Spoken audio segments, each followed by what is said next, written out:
Hola, buenas tardes, ¿cómo están todos los que nos siguen? Bienvenidos a Salud Mental. Estoy muy contento, soy el psicólogo Gregorio Camacho. Gracias por una vez más estar en esta transmisión, a los que se van a sumar en YouTube, en las plataformas de podcast, a los que subimos estos programas. Bienvenidos sean todos. Hoy quería tomarme este tiempo especial para volver a este formato original en el que inició este proyecto.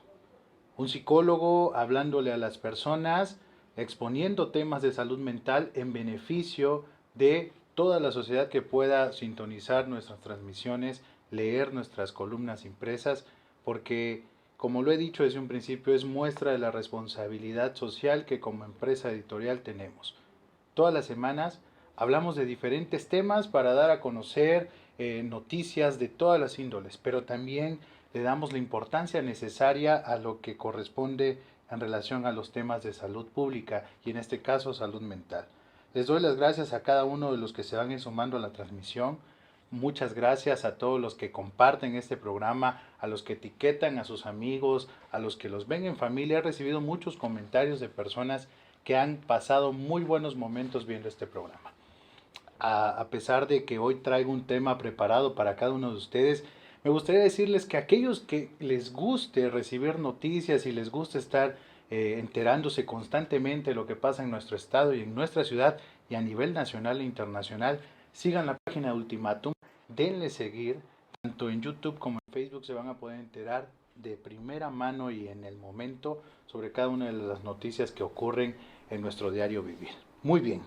El segundo anuncio que me gustaría hacerles es que a partir de abril se suma a este proyecto de salud mental dos especialistas, uno en psiquiatría, que es el psiquiatra doctor Trujillo, y el neurólogo, neurocirujano, gran amigo mío, quienes comparten clínica conmigo, el doctor Alejandro Galaor Trujillo. Entonces, me da muchísimo gusto poderles expresar esto porque vamos a tenerlos a cada uno cada 15 días. Y ustedes no solo van a poder resolver sus dudas a nivel psicológico, sino también ahora a nivel psiquiátrico y a nivel neurológico. Por supuesto que esto implica que este servicio sea también hacia la ciudadanía.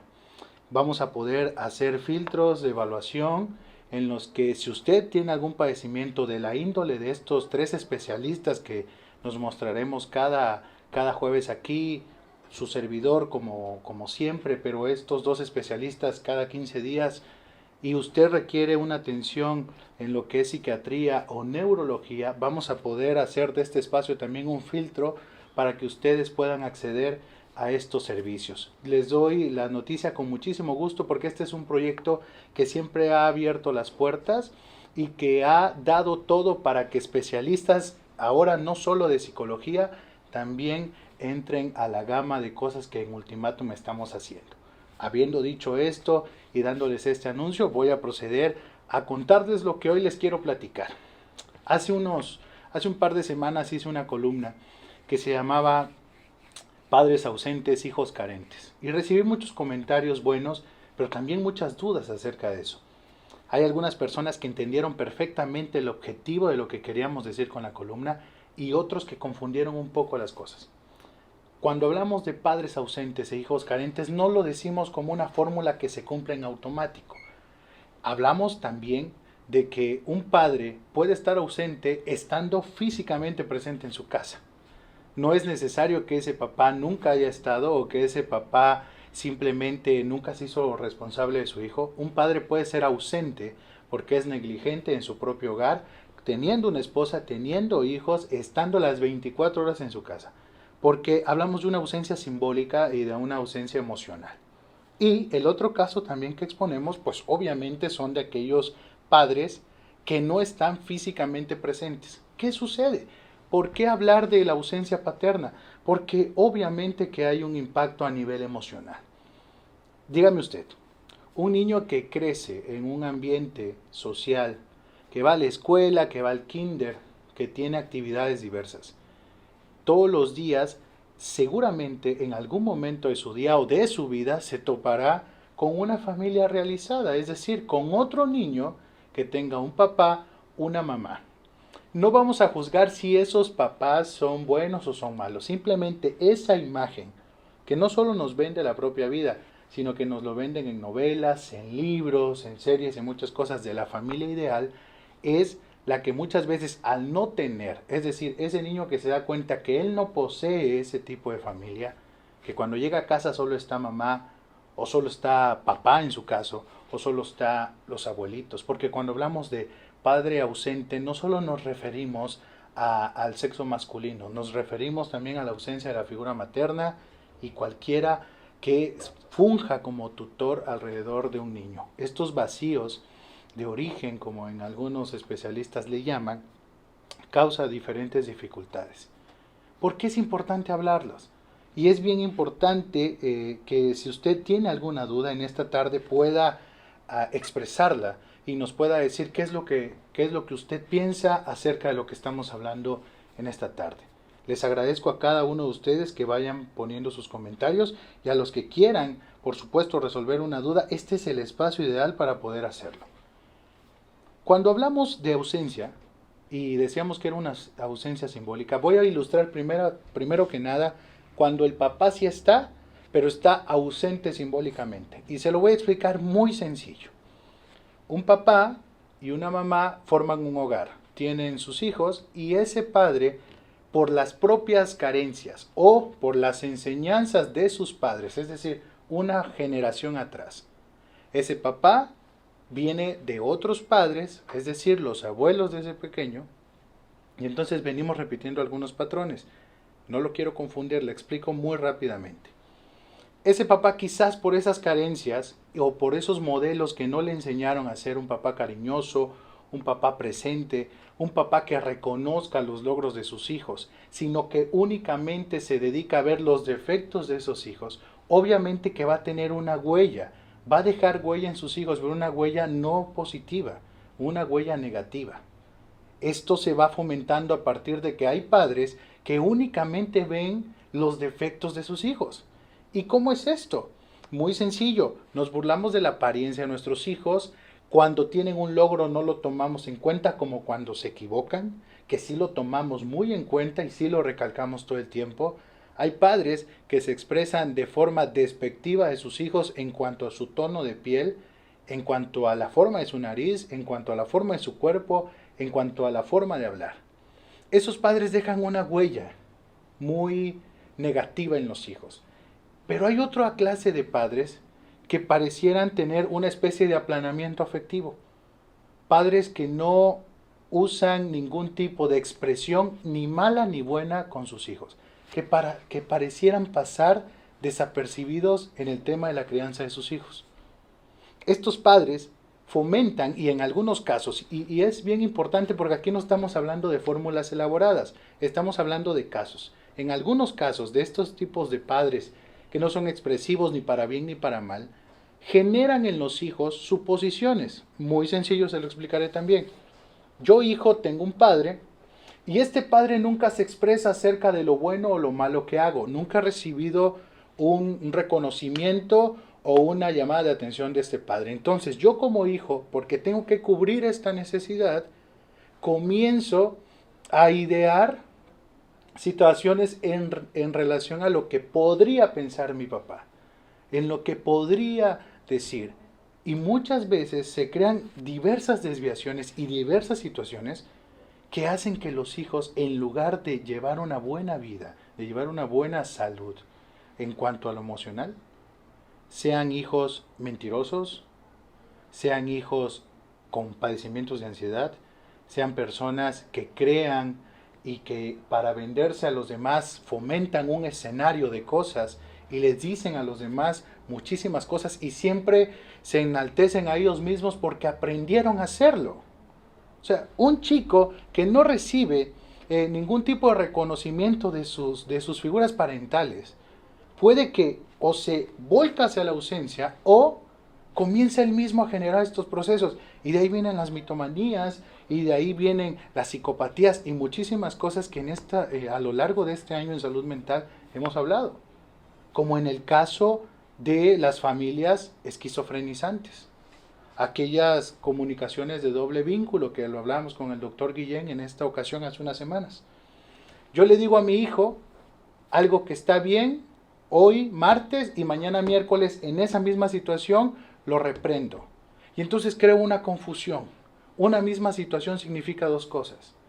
Y voy haciendo daño y sin darme cuenta voy creando un daño tan catastrófico que termino, ojo, porque es bien importante, padres, termino haciendo de ese niño un adulto adolecido, un adulto con carencias, un adulto con diversas dificultades. Muy bien, eso es en la cuestión de los padres con aplanamiento afectivo. Vamos a llamarlo de esta forma. ¿Qué pasa con los padres crueles? Decía un dicho por ahí que hay de todo en la viña, ¿no? ¿Qué pasa con aquellos padres que son crueles? ¿Qué pasa con aquellos padres que son extremadamente violentos con sus hijos? ¿Qué pasa con esos padres que se dedican constantemente a darles una golpiza a sus hijos? Porque es la forma que aprendieron de educar. Tienen una terminología bastante absurda de educar. Y piensan que a través de los golpes podemos educar a nuestros hijos. No vamos a entrar en el debate si es traumatizante o no golpear a un hijo, porque es totalmente traumatizante. A pesar de que hayan diversos discursos que digan que nadie se murió por un golpe, nadie se murió por una reprensión. Claro, nadie se murió, pero esa raíz también de tantos golpes, de tantos desprestigios, de tantas situaciones, que tenemos tantos adultos con una infancia que tratan de esconder detrás del alcohol, detrás de las drogas, detrás de la delincuencia, detrás de muchas cosas. Queremos entender a un adulto, veamos su infancia. Quiere entender a su pareja, revise cómo vivió. Quizás en su infancia usted encuentre respuestas. Quizás en la infancia de su pareja usted encuentre que tiene carencias afectivas y que tiene diversos problemas de origen o dificultades que en los primeros momentos de su vida se marcaron para siempre y que no ha logrado salir adelante, porque estas son huellas que nos acompañan siempre. Lo hemos dicho una y otra vez, mientras no sanemos, siempre tendremos dificultades toda la vida. Me gustaría tomar una pausa y quisiera leer un comentario. Dice aquí. Dice Juan Carlos García: muchos padres le dan dinero a sus hijos y en realidad deben de darle amor. Estoy totalmente de acuerdo, Juan Carlos. Lo material no lo es todo. Dice Teresa Mendoza: ¿cómo puedo hacer para que mi esposo Jorge apoye más a nuestro hijo? Solo se la pasa tomando en las cantinas. Ok, muy bien. Bueno, no vamos a entrar en esos tipos de temas. Agradezco a las personas que ponen estos comentarios. Prefiero responderlos en particular. Dice Alonso Pacheco: saludos desde Bonanza, Chiapas. Hay padres buenos, responsables ante la crianza de los hijos, y otros de plano no sirven para la educación de los hijos. Totalmente de acuerdo, Alonso. Gracias. Muy bien, es un tema que podemos extenderlo de diversas formas. Y es importante que entendamos una situación en esta tarde. Cuando un hijo crece en violencia, puede ocurrir dos cosas. Se vuelve vulnerable a esa violencia, es decir, se vuelve un receptor de violencia, o se vuelve alguien que ejerza la violencia. ¿Podrá haber un tercer camino, un cuarto, quinto? No lo sé. Pero lo más esperado es esta fórmula de la Y. O me vuelvo vulnerable a la violencia o la ejerzo. Vulnerable, ¿cómo es ser vulnerable a la violencia? Bueno, no es de gratis que cuando existe una situación de bullying, siempre haya un chico que es agresor y un chico que siempre a donde va lo tratan mal, le pegan, le hacen maldad y media. ¿Por qué? Porque ese chico es receptor de esa violencia. Pero dejemos de infancia, nos vayamos a la vida adulta. ¿Cómo me doy cuenta si soy vulnerable a la violencia? Bueno, ¿cómo han sido mi vida en pareja? He tenido hombres agresores, he tenido mujeres agresoras, he tenido dificultades con diferentes autoridades, con situaciones, siempre estoy en desafío. ¿Qué pasa conmigo en relación a la violencia? ¿Soy alguien que la ejerce o soy alguien que la recibe? Nos podemos dar cuenta en la cuestión de la manipulación, nos podemos dar cuenta en cuestión de las dificultades que tenemos para relacionarnos hombre y mujer o quien queramos relacionarnos. Sucede que como personas no identificamos si somos vulnerables o ejercemos la violencia porque hemos normalizado la violencia. Y quiere darse cuenta y quiere saber usted si ha normalizado la violencia, le diré algo muy sencillo y que quizás ha escuchado.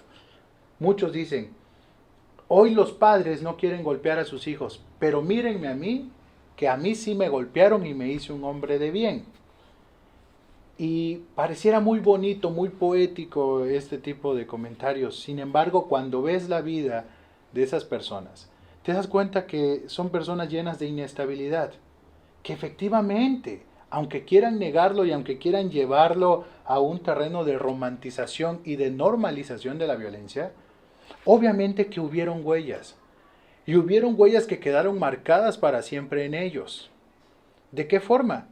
Son personas inestables, son personas que puedan tener padecimientos de ansiedad, pueden ser personas impulsivas, pueden ser personas que ejerzan la violencia. Y por eso normalizan el hecho de que como a ellos les pegaron, ellos pueden pegarle a sus hijos. En mi columna que les decía, retomando el tema del inicio, cuando escribí Padres ausentes, hijos carentes en la columna escrita que puede leer todas las semanas, ya sea en la forma digital o escrita en las publicaciones de Ultimátum, decía y contaba una experiencia de cuando fui a uno de los cerezos de este estado, que sonaba esa canción que usted la ha de conocer muy popular, la de Maná, Reloj Cucú. Y esa canción, me dirá usted por qué es relevante y por qué sale al tema. ¿Será que el psicólogo se está yendo por otro lado? No, para nada. Déjeme decirle una cosa. Reloj Cucú es una canción que, más allá de escucharla únicamente en ese cerezo, que obviamente es muy extraño escuchar música en ese tipo de lugares que debería estar restringido, en un centro de rehabilitación en el que me tocó ejercer también mi profesión, esa misma canción sonaba como un himno en una fogata. Y si usted recuerda los matices de esa canción y la letra, habla de un chico que está diciéndole a un reloj que su papá se acaba de ir y que cuenta la forma en que esta persona violentaba a mamá y decía muchas cosas y que ahora comprendía por qué mamá lloraba y por qué sus hermanos estaban de esa forma. Es una canción bastante nostálgica, muy buena a mi parecer, pero que ha hecho que muchas personas se identifiquen con ella. Y entonces contaba lo de Reloj Cucú porque esa ausencia paterna, se ve reflejada y a veces solo necesita, como si fuera un globo, solo necesita un pequeño alfiler para reventarse y dar a conocer todos los vacíos existenciales que llevamos dentro. ¿Por qué? Porque mientras no sanemos, vamos a seguir yéndonos en direcciones distintas. Si usted no ha sanado la parte de su infancia, si usted no ha perdonado a ese padre que le hizo daño, si usted nunca se dio la oportunidad de ser empáticos con la historia de su padre, y ese padre ya no está y usted jamás lo perdonó, porque usted solo le atribuyó a que nunca lo comprendió, a que era un mal padre, a que hacía esto y el otro, pero nunca entendió de dónde venía su padre. Entonces, vivimos en un rencor circular, es decir, estamos nada más dando vueltas, no nos resuelve nada. Ir a un proceso de terapia permite que uno entienda estas historias y que un especialista te diga, ¿sabes qué? Es que noto en tu historia de vida que hay repetición de patrones. Noto en tu historia de vida que te estás comportando como se comportaba tu papá con tu mamá. O noto en tu historia de vida que te estás comportando como se comportaba mamá con tu papá. Noto que estás repitiendo el modelo de relación que tenían tus padres y por eso estás fracasando en todas las relaciones que llevas. Noto que quieres llenar la ausencia de tu padre con diferentes parejas sexuales. Te faltó un papá que te apapachara, que te dijera que eras importante, que eras una mujer buena, que eras una mujer que merecía todo, que eras una mujer que iba a salir adelante, o que eras un chico que iba a salir adelante, que eras un ganador, que eras un campeón, que se esperaba lo mejor de ti. No tuviste eso. Y esa ausencia te llevó a buscar ese afecto en diferentes áreas de tu vida. Algunas áreas son las parejas. Por eso nos vinculamos con personas que al rato nos violentan o nos vinculamos hacia el alcohol, hacia el tabaco, hacia las drogas, porque es una forma, es un aliciente a esas dificultades de la infancia. Usted sabe, y si no lo sabe se lo diré en esta tarde, cuántas personas pasan por centros de rehabilitación, pasan por penitenciarías, Y estas dificultades los acompañan siempre porque son víctimas de su propia historia. Dice un dicho que quien no conoce su historia está condenado a repetirla. Si usted no conoce de dónde viene, si usted no logra romper esa brecha entre lo que fueron sus abuelos, sus padres, usted, si ya tiene hijos, seguirá con esa cadena generacional. Y el mismo daño que le hicieron a usted se lo hará el triple a su hijo. Porque estas cosas se refuerzan con el tiempo. Yo les decía, y es una de las cosas con las que me gustaría ir dando conclusión a este tema. Usted no eligió el padre que tuvo, pero usted sí puede elegir el padre que puede ser. Usted no eligió la familia que tuvo, pero usted puede elegir qué familia viene de usted. Usted no pudo elegir la infancia que tuvo, pero usted sí puede elegir qué infancia brindarle a su hijo. Obviamente van a haber problemas, obviamente que van a haber adversidades, pero una persona que está en equilibrio con su historia, que no tiene pendientes, que no tiene viejas rencillas consigo mismo, es capaz de resolver de forma adecuada los conflictos a los que sus hijos se enfrenten. ¿Por qué? Porque solo aquel que realmente esté en un estado de equilibrio y óptimo podrá, cuando su hijo esté en una situación, por ejemplo, de bullying, sabrá que tiene que hablar con su hijo, que no es una guerra entre papás, que no se trata, como han dicho algunos padres, de ir y matar al otro papá, o de ir y pegarle al otro hijo, o de ir y amedrentar al otro niño. Se trata de revisar qué estoy haciendo mal en casa, por qué estoy haciendo de mi hijo un foco para la violencia. Quizás estoy faltando. Y aquí me gustaría vincular con la primera frase que inicié. Quizás sí soy un papá que está presente físicamente, pero estoy ausente. Quizás sí soy un papá que está ahí, que brinda dinero, como nos decía un comentario hace rato, pero que no está del todo presente, que no funciona como un foco de afecto, que únicamente le estoy brindando a mi hijo una versión de vida en la que lo estoy haciendo sentir miserable, insuficiente, que él es el responsable de los problemas, que él tiene la culpa por incomodarme y que un sinfín de cosas, un sinfín de cargas que un niño no debería tener. Y entonces nos encontramos después y decimos, ¿qué hice mal como padre? Usted sabe cuántos chicos están perdiendo la vida a causa de atentar contra su propia vida. Y no estoy redundando. Simplemente los filtros que hoy nos ponen en redes sociales evitan que decimos algunas palabras. Pero cuando un chico atenta contra su propia vida, cuando se ahorcan, cuando hacen cosas para dañarse, usted sabe que en realidad él no busca quitarse la vida, él busca dejar de sufrir, dejar de padecer lo que ha venido sintiendo todo ese tiempo. Y a veces no es por culpa de los padres, simplemente es una mala relación que hay, un vínculo que por no arreglarse, que por prestarle atención a otras situaciones de la vida, dejamos de lado. Ya se preguntó papá cómo está su hijo, ya se preguntó mamá cómo está su hijo, hijos ya le preguntaron a sus papás cómo están.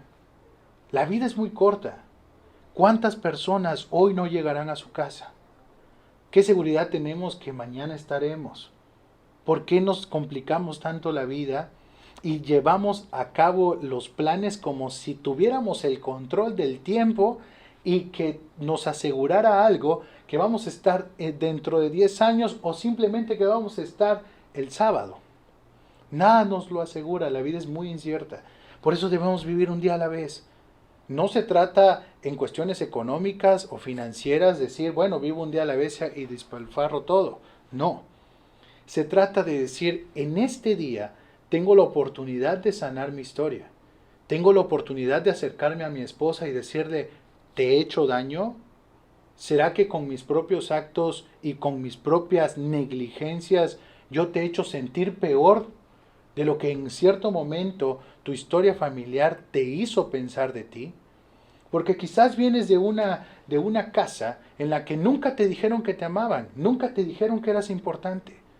Y tu esposo o tu esposa te hace sentir doblemente miserable, doblemente despreocupado, doblemente negligente, doblemente todo, doblemente como si tú no importaras. Y te termina confirmando que efectivamente no eres una persona importante porque las figuras significativas de tu vida no hacen nada por ti. Pero tú sí puedes hacer mucho por ti mismo, por ti misma, por quien me esté escuchando. Una de las cosas que podemos empezar a hacer y que me gustaría que en esta tarde captáramos esto es perdonemos. Perdonemos a nuestros padres y no busquemos que hayan más familias con padres ausentes. Ojo, porque quiero ser muy puntual en esto. Alguno me preguntará, oye, yo no estoy con la mamá de mi hijo, tengo un hijo, no estoy con la mamá de mi hijo, o con la mamá de mi hija, o con la mamá de mis hijos, o con el papá de mis hijos. Pero no quiero ser un padre ausente. Por supuesto, yo se los decía al inicio, estar en la misma casa no implica ser un padre presente. Y de igual manera, estar separados y dormir en diferentes casas no implica que seas un padre ausente. Puedes ser un padre que brinde una crianza significativa a tus hijos. ¿Cuándo? Cuando los veas. Es que esto no se trata de cantidad, sino de calidad. ¿Cuál es la calidad del tiempo que pasan tus hijos contigo? Cuando los ves, ¿qué haces? ¿Arrumbarlos? No esperes que haya una crianza significativa. No esperes que se crea un vínculo realmente sano. Sin embargo, cada que veas a tus hijos, tú aprovechas el tiempo al máximo. Te desprendes de tu teléfono y de las cosas que tienes que hacer y te dedicas 100% a lo que tienes que hacer en ese momento. 2, 3 horas, 1 hora, algo que se le grabe a tu hijo. A los niños se nos graban las cosas malas y se nos graban las cosas buenas. Tu hijo siempre va a recordar ese momento que tú te diste de llevarlo a un parque, de llevarlo a jugar, de llevarlo a nadar, de hacer cosas con él. Tu hijo sí se puede acordar de las veces que lo llevaste al cine, pero si lo llevas cada semana va perdiendo su significancia. Sin embargo, si un día tú rompes la rutina y te llevas a tu hijo y disfrutas a tu hijo, créeme que ese va a ser un recuerdo que lo acompañará por siempre. Y cada que él recuerde eso siendo un adulto, se dará cuenta que en algún tiempo de su vida fue lo suficientemente importante para que papá o mamá dejaran todo lo que tenían que hacer porque tenían que centrarse en lo que realmente importaba, que era su hijo. Yo espero que todo lo que hablamos en esta tarde le demos continuidad, por supuesto, en los siguientes programas, pero que en esta tarde podamos entender el mensaje central de esto. Padre ausente, hijo carente, si es una fórmula que se cumple siempre y cuando nosotros decidamos, ya sea ser un padre ausente o ya sea siendo un hijo carente. Padre ausente, usted lo decide. Hijo carente también lo decide. ¿Cómo? Si es usted un adulto que tuvo estas carencias, puede sanar. Ya no es más ese niño. Ya no es más ese niño o esa niña que sufrió. Hay algo en nosotros que se llama autonomía personal, autoconcepto. Podemos construir lo que pensamos de nosotros mismos. Podemos reivindicar muchas cosas que quizás nos hemos castigado durante años por un mal concepto que alguien más nos brindó.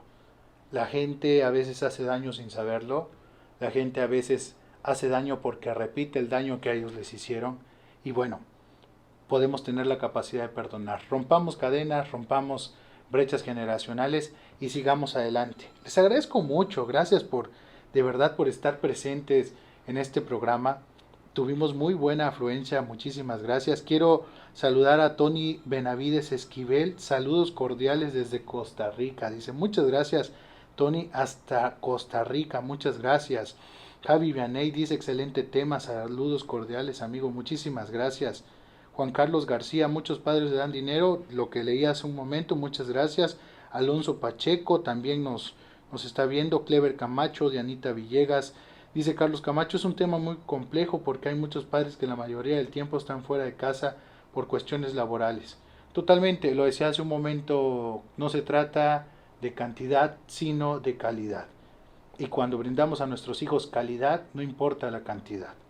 Dice Socorro Morales, o hay algunos padres que le compran juguetes para justificar su presencia y si aprovecharan el tiempo que pierden comprando juguetes, lo aprovecharan para convivir con su hijo.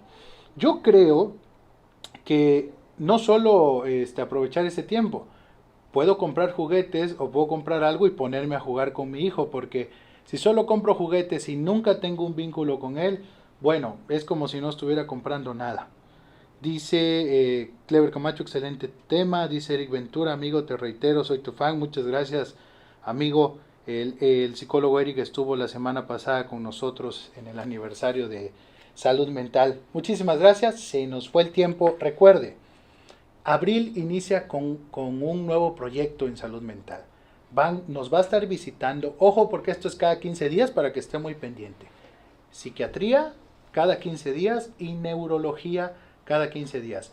En ese tiempo también vamos a poder integrar pediatría y algunas otras ciencias, pero de momento vamos a incluir, por temas de salud mental, al neurólogo Alejandro Galaor Trujillo y al psiquiatra Trujillo también. Entonces, muy pendientes porque a partir de abril usted va a poder resolver sus dudas. Bueno, ¿qué hace la psiquiatría? ¿Cuándo tengo que ir con un psiquiatra? ¿Realmente es llegar con el psiquiatra es porque ya no hay nada más que hacer? ¿Qué nos dice la neurología sobre la parálisis facial, sobre la ansiedad, sobre los trastornos? Todo eso vamos a poderlo resolver a lo largo de este año, que inicia con un proyecto que va a estar genial y que viene a enriquecer lo que como empresa editorial estamos haciendo. Le agradezco a todos los que estuvieron, a todo el equipo de producción, muchísimas gracias, a nuestros directores por la oportunidad. Soy Gregorio Camacho, soy psicólogo, síganme en mis redes sociales, puedo agendarles desde la red social en psicólogo Gregorio Camacho o llame a la clínica ADA 61 854 43 61 854 43 y ahí les atiendo personalmente. Muchísimas gracias y nos vemos el próximo jueves aquí en Salud Mental. Chao.